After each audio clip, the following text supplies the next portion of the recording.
Ayun, welcome back sa ating channel mga kaibon. Bago po ang lahat, binabati ko po kayo ng advance Happy New Year. Ayan.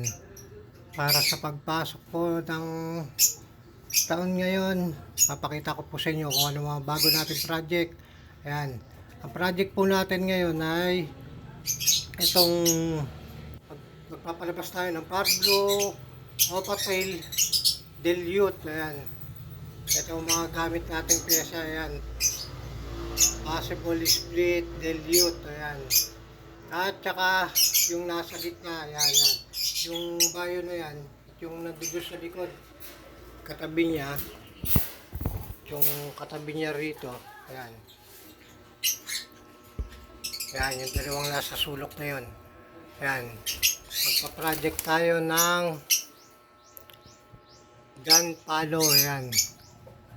Ayan, ayun, yung dalawang nakakadapos, ano, ayan. Project natin sila para sa gun palo, ayan. Itong mga Parblo, para sa Pablo OPA PF Dilute, ayan.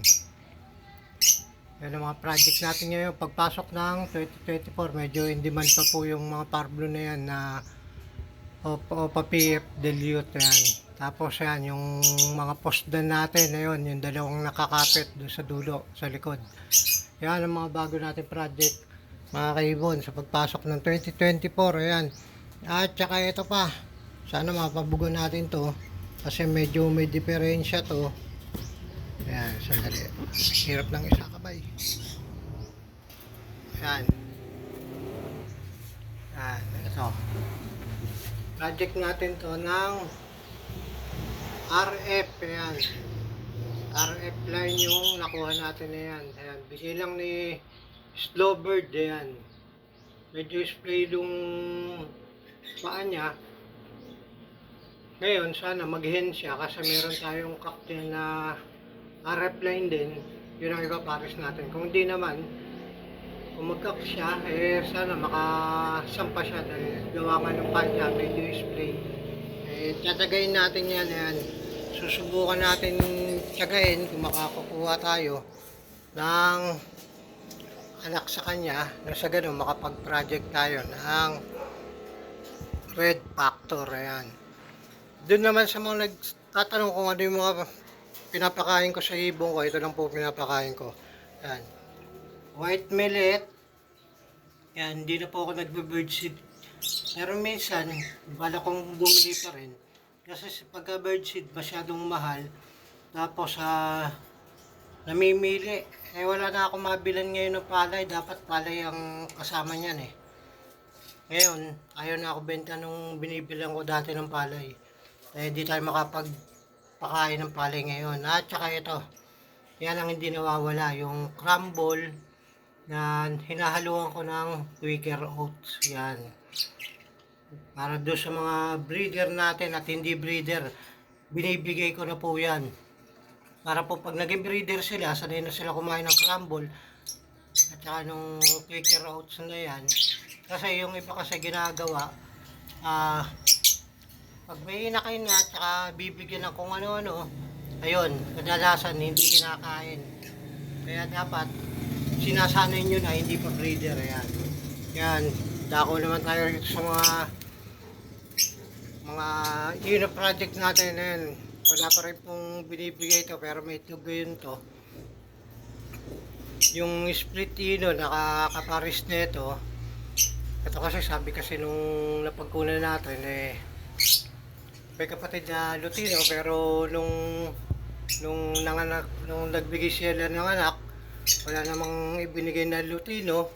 Yan. Ngayon yung dalawa rito, yun nakita niyo tumakbo. Yung pumasok. Yun, split ako pa, splitino. Ayan. Sex link na ko yun.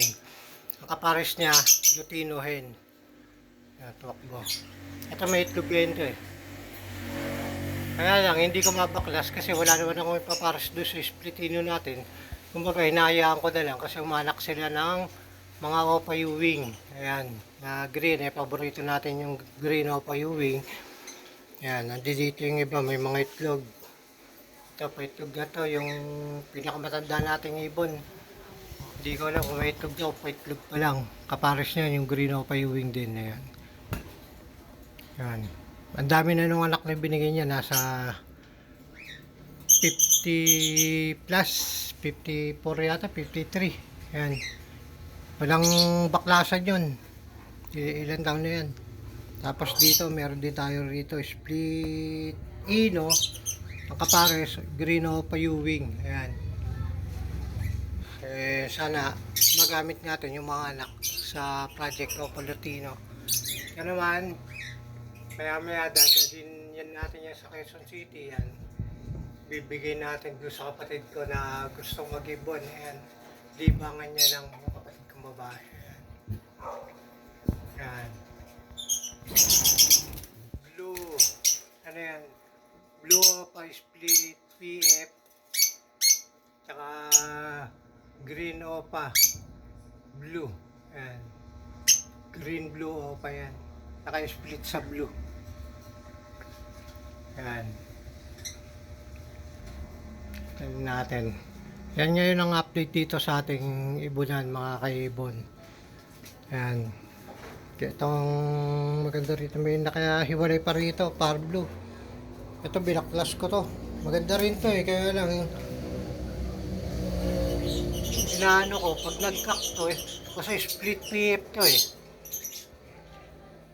Pag nagkak to, sana nga marami tayong hena pagpaparisan para sa project ng OPA PF. Yan. Pero itong pinaka ano natin, pinaka tututukan natin ng project ng Dan Palo at saka yung ano nung Parblo Opa PF Delute. Ayan. Yan tututukan natin tsaka yung RF doon. Yan ang mga medyo demand pa ngayon sa market. Ayan. Ang Parblo ano Opa PF Delute. Ayan. Tsaka itong postdan natin, bandang uli, pa-project natin yan sa OPA na Par Blue. Pero sa ngayon, mga bata pa sila yan.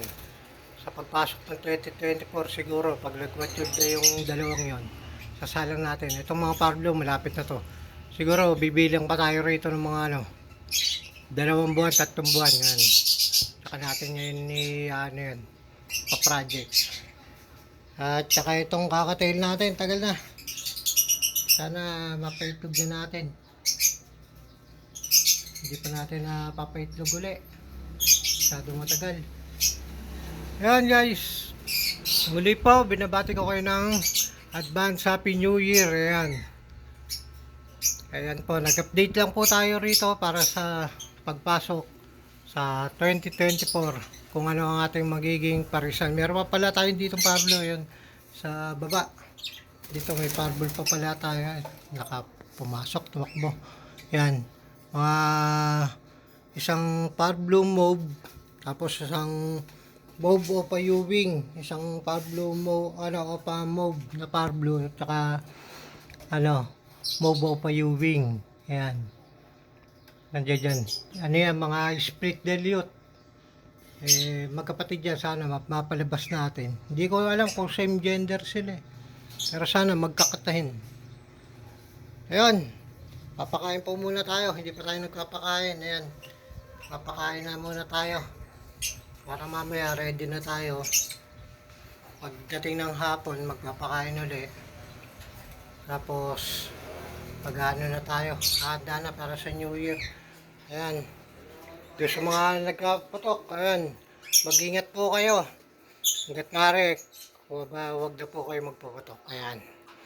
Muli po, maraming salamat sa mga walang sawang mga suporta nyo. Ayan. Dito po, ayan. Maraming salamat po. Hanggang sa muli. God bless.